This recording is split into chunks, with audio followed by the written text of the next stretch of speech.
mano mantiere Kakamega. Kata kamano kwa Ramogi wadhi mbele gi mago motucho kumachielo kwa idone sama koro jokenya kayo chope debe juma manyien. Jatend piny Kenya Uhuru Kenyatta omedo kwa jopiny mondo luto mbulu na jatenda Azimio la Umoja One Kenya Alliance Raila Odinga. Kowuoyo kar jote mare boma ma Kisii, Uhuru manoromo gi jotelo mawuok e kaunti no ma Kisii kod Nyamira omedo ne piny Kenya biro maneno ber kod dongruok e bwo loch mar Odinga. Bende omedo ni en kinde ma jokenya onego yie jatend piny machielo ok mar dhoudi mag Kikuyu kod Kalenjin kende.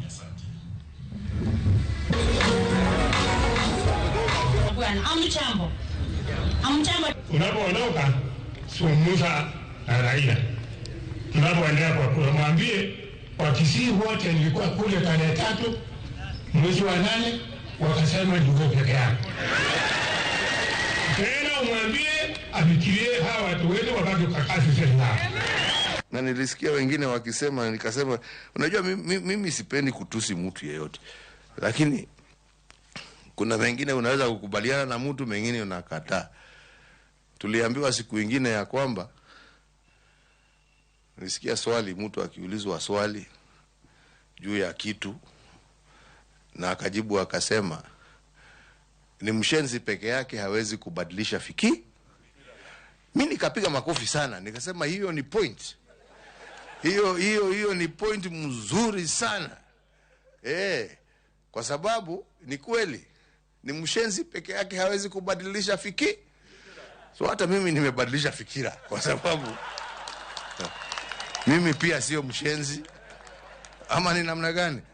Mimi wakiniingilia ati sijui tulifanya handshake na mzee mwingine. Sasa hiyo handshake imelete shida, imelete sijui nini, hakuna kazi inaendelea. Jameni,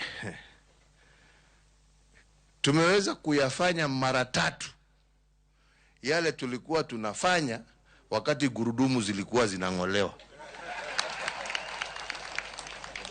Tunaelewa na wenzangu?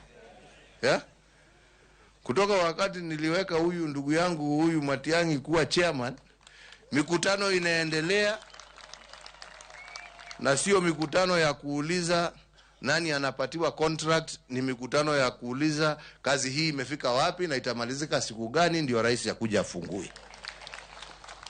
Ama ni namna gani jameni? Jameni, mimi nina ombi moja. Tunataka huyu mzee ashinde. Huyu mzee hata shinda kama nyinyi mtagongana mpaka mtishe mwananchi aseme, ai mimi hiyo vita siwezi, wacha nikae nyumbani.